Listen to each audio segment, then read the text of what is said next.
Sports Talk 1080, the team. Orlando's Tuck and O'Neill with Mike Tuck. I'm Jerry O'Neill. Whoops, flag on the play.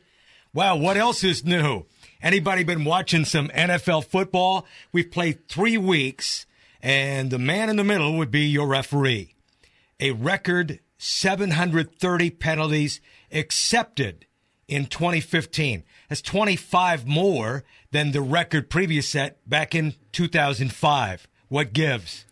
I don't know what gives exactly. And the crazy thing is, I'm not all that bothered by it. You know, I've noticed there's been more penalties, but it hasn't, like, overwhelmed me to a point where I'm yelling at the TV going, that's not a penalty. So I don't know if it's any penalties in particular that are being called more. Yeah, I got some of that. I did go back and look and see what the average penalties are per team, per game, that kind of thing. Right. And 8 is typically the worst penalized team per game in the league. And we're sitting here with Tampa Bay and Oakland at 11. In fact, 13 teams are averaging more than 8. The way I see it, and maybe you can prove me wrong, is that there are teams that are committing too many penalties that need to clean their act up. Half the league has been really poor as far as their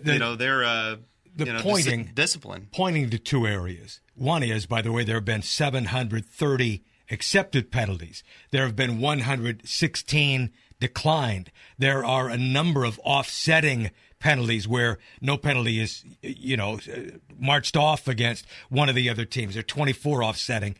But it's interesting, too, to note, home and away are almost equal. So it's not as though away teams are being burdened as far as total number of penalties.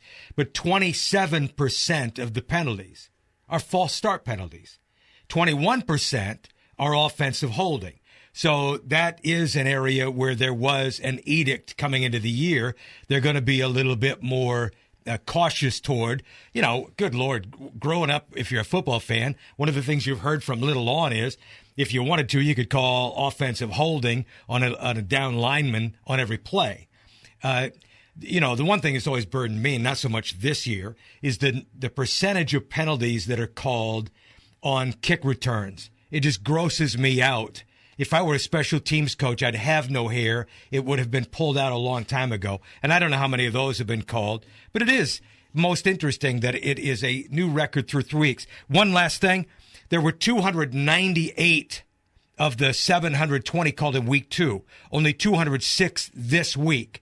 So maybe coaches are coaching them up just to remind them that officials are close to using a whistle, or they will use it. And just that number alone, in looking this up, we're talking about 2011, 202, 2012, 198, 194, 211 last year. That is penalties per week for everyone in the league. You say right. 206 last week? 202? Yeah, 206 last week. I mean, so that's back on where we were average. It's probably just a weird fluctuation. That's why I'm saying I'm not alarmed by it. I don't know. I haven't watched NFL games going, there are just way too many penalties. I've noticed there's more penalties, but I haven't been alarmed thinking that the officials are out of control. It seems like the teams just need to get their act together here at the start of the season. So we hope. We are Tuck and O'Neill. We talk football every day, college and NFL, and that's 3 to 6 weekdays. Sports Talk, 1080 The Team. From Orlando.